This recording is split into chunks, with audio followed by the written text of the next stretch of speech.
Hello and welcome to the weekend edition. I'm Dr. Kikuyu. We have a great show lined up for you. Our guest for this episode is the Member of Parliament for Kikuyu constituency. Also, the gentleman who stands to be blamed, Juneta Kisikia quality ya mandazi yake imeshuka. But when we return back to normalcy after COVID, Mr. Speaker, if the quality of my tea and my mandazi goes down, I will only blame Honorable Ichungwa and nobody, Mr. Speaker. What is your point? He has to take responsibility, Mr. Speaker, for my tea. The gentleman being talked about in that clip, Honorable Kimani Ichungwa, is in the house. A group of youth raided the Kisumu county offices with machetes, rungus, and hammers to demand for jobs. Panga na rungu to look for a job. That must be the literal definition of job hunting. Atu ni kama waliambiwa ukienda kutafuta job, lazima utoke na curriculum vitae. The E is silent. Now, I understand how thick things are, especially as far as employment is concerned, but think about that for a minute. You go looking for a job, na panga ama na rungu alafu upewe. You get the job. Uambiwe, sasa kazi tumebakisha hapa ni customer care. Sijui kama hiyo rungu ndio utakuwa unapigia watu nao simu. Na we dada, we madam, hiyo panga umebeba, manzi utaingia hapo uanze kukatia mdosi. But think about it critically. How effective can a weapon be when looking for a job? Omera, naitwa Thompson. Nauliza kama naweza pata kazi hapa kama ni ya kufagia. We are sorry, for now we are not hiring. Ukosua mwandiki. Ukosua.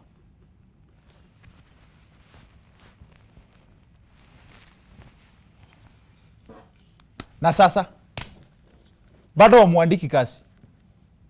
Okay then, you can start tomorrow. Unasema tomorrow, mimi hata nilikuwa tayari kuanza hata leo. Alafu unajua mimi nalipwa kama rent. Unanilipa kwanza ndio unitumie. Sasa hapo hata wewe umeenda sana. You know, as a company we have structures. Na si hata mimi niko na structures. Ama hii ni nini? Hii ni structures Omera. Now, so unanijenga ama nikubomoe. Now, in other news, police officers, the Kenya police has launched a digital occurrence book this week. So moving forward, all crimes will be recorded online. Basically, the National Police Service has joined Twitter. Technically, this is different though. This is a system to help the government improve service delivery and to reduce corruption. So sahi ukishikwa, especially for the first time offenders, unacreatiwa account ya makosa online. We are moving away from analog operations to digital operations. Funny thing called the file. You know, nunua chai, file ipatikane. Ongea na wazee, ili file ipatikane. Hawa wazee sasa lazima wapote. Sahi hakuna cha file. Karawa kikushika anakugoogle, anaona dhambi zako. Ni kuupdate tu. Gichana naona hapa 3 October 1999 ulipiga polisi. Hapana mazi. Huyu jamani nilimvaa tukiwa classmates high school mazi. Hata hakuwa meju hata ikuwa karao. Haya basi nimekusamehea. Lakini inabaki kwa bio. Another update is the option of paying fines through mobile money transfer. I can't wait for the excuses on this one. Mza ngoja kidogo usitume kwa hiyo pay bill. Nitumie kwa hii namba. Najua namba ya serikali iko na deni. Uonangi news. Alafu unatuma 500 kamili. Hiyo ni ya kukutoa. Sasa ongeza 27 bob ya kutoa. Now I believe moving forward they will even introduce an e-wallet. Mali unaweza save dough just in case ufanye makosa. Wewe kichana fine ya loitering with malicious intent ni 1,200. E-wallet yako naona iko na 271 shillings. Why are you committing a crime you cannot afford? Why are you living beyond your means? Now, this week, ANC party leader Musalia Mudavadi was on the spot, or should we say on the receiving end, after he posted pictures of him buying sweets from kids. Wasi wakajam, you are promoting child labor, etc. And then I thought about it. What if Mudavadi had posted pictures of him ignoring children selling sweets? What would have been the reaction? You also remember when people were so mad after Coca-Cola did not pick this little girl for an advert. What's the difference between those two scenarios? Is it the amount of money we imagine would have changed hands? Now, kwa history ya Mudavadi, mimi naweza feel vibaya nikisikia alibagain. which maybe is the reason why people were so mad. Unajua, haters always assume Mudavadi ananga bargaining power. Alafu hii maneno ya politician kununua vitu is also a tricky one, because juzi hapa the Deputy President William Ruto recently bought innovative chairs from young Kenyans in the Juakali sector. Listen to how the negotiations went. Kama hii mwananchi wa kawaida tunauzia 22,000. 22,000? Yes. Mwananchi wa kawaida kama mimi? Yes, hasala. Sasa kama wewe hasala wetu, tutakuzia tu bei mzuri 50 peke yake. First, hata hiyo clip tulipoliticize. As in, we politicize everything. Hii Kenya kila kitu ni rigging. Juzi si mliona Ruto kwa news akinunua kiti. Now, that's besides the point though. Mwananchi wa kawaida amepata hiyo kiti na half the price yenye DP anapewa nayo. But we were happy to see a politician buying something from Kenyans, an ordinary Kenyan, na bei ya juu. In fact, it's double price, more than double the price. Ikiwa in that case, ni politician na buy, it's empowerment. Fast forward to reports, to news this week, where it said, it's reported that it cost Kenyans 9,000 bob to buy a PPE kit that goes for 4,500 shillings. That's double price. What is sold to us by politicians? Why the double standards? But that's not what we're discussing on this episode. History ya Mudavadi nimeitaja because I'd really love to know, ni nini ufurahisha wa Kenya? What do Kenyans really want? What do Kenyans love? Who can we say amewahi furahisha wa Kenya na akakosa kuumia? And not even on the national platform. Kufurahisha hata an individual in Kenya inakuanga kesi. Let's extend this conversation to the second part of the show with our guest, the MP for Kikuyu constituency, Honorable Kimani Ichungwa, to break this down even further. See you guys in a bit.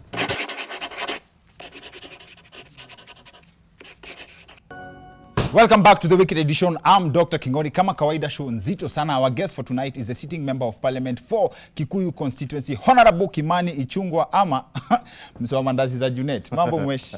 Poa sana. Karibu sana. Daktari. Maze, kuna date tulikuwa enjoy kwa show, nani anaitwaje, Duale, Honorable Duale was talking. Complain about importing oranges from Tanzania. Alasa wewe ndio ulikuwa hapo nyuma yake kabisa. Umai enjoy wana jina yako growing up? Machungwa, Ichungwa. That was your nickname? In politics. But when I was growing up, where I come from, people know the name is pronounced as Ishungwa. So huko wase walijua si machungwa. Na ile time ya ODM na mandizi, machungwa na mandizi, ulikuwa na convince aje watu wewe ni wandizi 100%? Nani alisema nilikuwa wandizi? Na guess tu. Yeah. Na guess tu. Sina napiga picha na wewe. Unapiga picha? Huko wandizi. Umeniweka mahali labda sikuwa. Ama my name betrays me. Hapana. Ulikuwa na ndizi hiyo time. Nilikuwa na ndizi. Sinaona I guess nilikuwa right. Na ndizi, yeah. I guess right, because nilikuwa na soma mood of the country. Nilikuwa na ndizi. Karibu sana. Unajua sasa floss, by the your former school is inaitwaje in terms of floss mode? Alliance High School. Not Alliance High School. Come on. Alliance. V. Mkwata hiyo na Nairobi University fever. Even university pia nilisomea Nairobi University, lakini si it is the University of Nairobi. So hiyo the inamaanisha nini sasa? The Alliance High School. Pride to. The University of Nairobi. Nilijaribu. The member of parliament for Kikuyu. Kwenda. It just flows. Ni nini unakumbukwa nayo Alliance? Those who are there my time will tell you I was the senior prefect in charge of discipline. I served in the Alliance High School government as a senior prefect. Mulikuwa na government? Yes, very powerful one. The most powerful government I've ever served in. For what? Yeah? As in, what about school government? We had a whole cabinet led by a school captain, a deputy school captain, and other 14 captains. So we had a cabinet of 16. Prefect. I was a house captain and senior prefect in charge of discipline. But I will tell you now that I am in the catering committee in parliament. Mandazi za Junet zinakampiti. Mandazi za Junet, by the way, coincidentally, my best friend Hassan Mohammed bet me to the position of dining hall captain. I had really worked hard to become dining hall captain in 1994. Rather in 1993, because we had to be promoted to be senior prefects in 1994 now when we moved to Form 4. But my friend Hassan Mohammed bet me to it. Hassan Mohammed came from Kakamega. Kakamega na food ziniendanga pamoja na lakini sasa angalia Msomali kutoka Kakamega. Huyu Junet pia ni Msomali kutoka Migori. So the guy who bet me for dining hall captain was Hassan Mohammed. who came from Kakamega. Yes, So nikakuwa house captain wa house inaitwa Smith House. Yes. And I was also the senior prefect in charge of discipline. What kind of prefect? Ulikuwa unavaa wase hiyo time yenu wase walikuwa wanachapa ma students as in other students, ma prefect? Hapana. Although there was an incident in 1994 Yes. that turned out very ugly. In fact, mzee alichapwa alikuwa sana ya PS Mutahi. Nafikiri alikuwa anaitwa Karega Mutahi. Karega Mutahi. Yes, Karega Mutahi when he was PS for education. Alichapwa na a fellow group, student. No, group ya prefects watatu akachapa sana yake. Ikaleta mezesha. Mlichujwa? I think, if I remember well, I think it led to the demotion of one prefect. Demotion? Yeah. Were you ever suspended ama kesi kama hizo? No. I've always been a very disciplined person. Why do you think I was in charge of discipline for 640 boys? Because I was very disciplined. At that time, But I was also very fair. I was firm. I have always been a firm but fair person. I was very firm but very fair. And that's what influenced you joining politics baadaye? At one point in 2006, Caroline Mutoko challenged young people. And that time I was a In young 2006? person. Yes. And I was a young person. I just worked for about 5 years as an accountant. I was working at Madison Insurance. Yes. And I was driving to work. She was challenging young people, stop whining in bars and restaurants, crying how bad the country is. Yes. Do something about it. So I took up that challenge and I said, I will do something about it. I will run against Paul Meter in 2007. Na ukamfanyia ile kitu? Na hiyo jani ikaanza hapo. Of course nilianguka miguu ikaangalia juu 2007. Alikushinda the first No. In fact, the person who won is Lewis Nguyai. Nyi wote na nani mlinyoroshwa? Mimi na mwito wangu tukanyoroshwa. Alafu sasa ukakuja kuwin. But I said in 2007 that there are certain things I promised the people of Kikuyu. When the day comes for me to serve them, Yes. I will do it. And I said I do not have to be elected to do some of the things. Like my investment in education started way before I became a member of parliament. From 2008, immediately after the 2007 elections, Yes. I continue working with communities in empowering them through education. And I did that today. I'm still doing it. Paka wale. Ukikaa chini mtu aongee na wewe story tu hivi. Mtu anaona The Alliance High School. Mtu akikuangalia na si wewe peke yako kwa rally. Unajua The Alliance inaachangwa wapi? What happens? How do you do the transition? What's the science between a political rally na a session ama a forum yenye inahitaji decorum? Rally unajua, one, hakuna decorum kwa rally. Ni kelele. Two, rally ni what will excite the masses and the message that you must deliver to the masses within a very short time. Lakini nikiwa na engagement kama hii hapa na wewe, we have time, we can discuss, I can convince you. Kwa rally, I must have catchphrases that will get the masses' attention. Yes. And also send my message in a way that the masses will understand. Thank you. So most of the things Alliance hapo kwa rally. So most of the things you say kwa rally ideally should not be believed. Not everything. Kwa sababu But if you are an honest leader, yes, you find a way that you get the attention of the masses in the rally, but deliver a message that is believable, and a message, if you mean well, that you intend to do what you are saying to them. Now, what's the science base of the campaign promises? Because that's what hiyo ndio kitu nani confuse. Kwa sababu you can find a leader who has delivered for Kenyans, amefanya vitu, but they will not vote him back. But you'll find someone mwenye ameiva tu kuongea, they can keep the seat for as long as possible. Now, what do you think Kenyans want? Because wewe umekaa nao umedili na Kenyans, you know. What do you think Kenyans want? One, I think, is a question of expectations. Two, the science in politics is simple. It's about hope. Hope. And I can tell you from experience, from the first time I got elected, there is nothing you have to sell to the people other than hope. You give people hope that I will make your lives better. Yes. Once you're elected, then you have now a responsibility. Yes. Not to give new hope, but to deliver on what you promise the people. Sasa tukiongea realistically, does it really matter what you have delivered ama sasa ni the alliance you are in, either tangatanga ama kieleweke? No, it matters what you have delivered. I can tell you that for a fact. Okay. But also, as I said, it must be tempered or balanced with the people's expectations. Yes. Why I say it matters what you have done and what you have delivered is because I have seen it in my own constituency. One, I was elected on a platform where I promised people real, tangible change that would change people's lives. Yes. And I worked very hard to be able to deliver on those promises. In 2017, I went back to the people. I told them, I promised certain things. I want you to judge me on whether I have delivered on those things. Of course, there are those who expected handouts and everything, but I have always been very firm. I am not the kind of politician to give you handouts.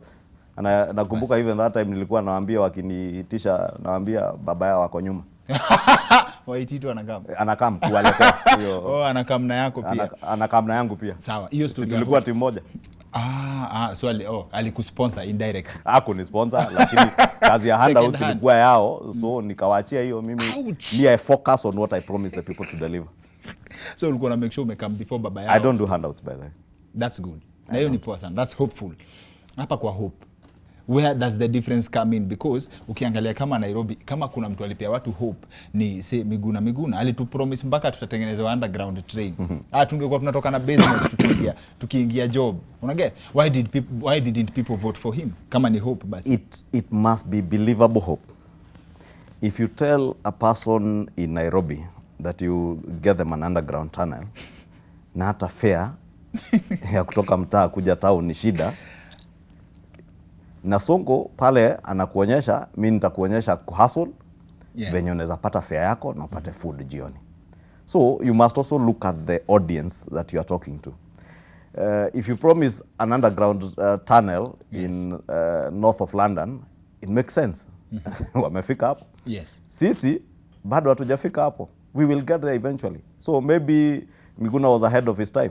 Juzi party leader wa ANC Musalia Mudavadi alinunua switi kwa watoi kwa barabara watu na yeye hivi. You are promoting child labor. Has the world changed that much? And that's why I'm asking, ni nini inabamba wa Kenya? Akipita hao watoi bila kubai kitu ni problem. Ukibai kitu tena ni problem. Can you help everyone? Huyo mtoi sasa unaona akiuza sweets kwa barabara, most likely many of them wanafanya kazi on behalf of their parents. Na parent pia ana hustle mahali fulani. Sasa wanaunganisha pamoja. Wanaunganisha pamoja. Yes. Na Mudavadi atanunua labda ile sweet ya shilingi 5, anunue so 5 ama ngiri. Hiyo ni family imepata food that day. Yes. So most of the people utaona wakiattack mtu kama huyo ni watu wadosi, watu wako tu kwa social media. Face value. Na by the way, your response for kutolewa kwa committee ya budgeting na allocations kupelekwa kwa hiyo Junet akasema umtengenezee mandazi poa, sema atakublame. Alafu msee akasema expertise yako ni poa sana cause uko na background in economics na years of experience na practice. How does that affect leadership ya the country in general? Well, politics ukweli wasewa na if I was to sulk and think I was doing this for somebody. Yes. I would sulk and offer no help or use my experience and expertise in offering leadership for the country. Yes.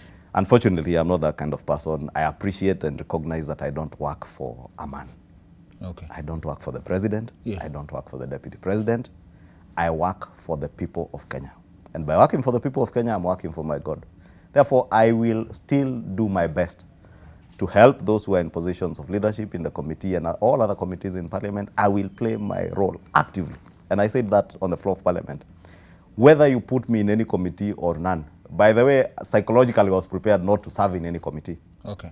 But I knew I will still have something to offer the country. And I will continue to do that. And there's a phenomenon I've noticed, kama kwa revenue allocation, the budget, the county revenue allocation, hiyo ya kugawana pesa. I've watched the debate. Ukiona msee anasimama anaongea, you are convinced that, basi, one man, one shilling. Ukiona msee hii side nyingine ameamka anaongea, hata yeye ni mconvincing. So I'm like, what's there for the ordinary Kenyan? Mwenye ana watch kama mimi. Unajua mimi sengine mimi choose kuwatch kitu kama maembe. What's in it for the person mwenye ana watch hivyo? Like, how do you make a decision? How to make a decision is very easy. Ask yourself, what do you want for this country? Not what you want for yourself. Not what you want for the area that you come from. Okay. It is very easy for us as politicians to drive narratives that will excite the masses of where we come from, because those are our voters. Kwa story ya rally, yes. And that is what political leaders will do. But people who are patriotic, people who are nationalists, people who have the country at heart, we look at what is in the best interest of the country. I actually played out everything you said kwa akili yangu. But how do I know you are telling the truth? Kwa sababu hata as in, that's what I would wish for. You as a Kenyan? Yes. Ask yourself, am I telling you what you want to hear? Or am I telling you what would be in the best interest of the nation? Not the Mulembe nation, not the Kikuyu nation, not the Luo nation, the nation of Kenya. If we are truly honest with ourselves, and we want one united nation. Yes. One nation where we say it does not matter where I come from. You, I don't care where you come from. You don't care where I come from. Yes. Ask yourself, irrespective of where I come from, is what he's saying making sense? Okay. If it is making sense, then that is the right position. Okay. If it is exciting you because on the basis of where you come from, then I am playing with your mind. for your vote. I couldn't have put it any better. Asante sana kwa kukam Mhesh. We hope to have you on. Come on again and again. Karibu na karibu tena. It's been a pleasure kuongea na daktari. Unajua madaktari ni wachache. Kumbe unaweza tueng pia. Manze. Unajua mahasla pia ujaribu. Tukikopi madynasty ya daktari lazima tujaribu pia kidogo. No wonder hapo ndio mali inatoka. Manze mentiklong kuload hustlers na dynasty. Asante sana kwa kukam. Thank you. That's it for the weekend edition. See you next week. My name is Dr. Kingori.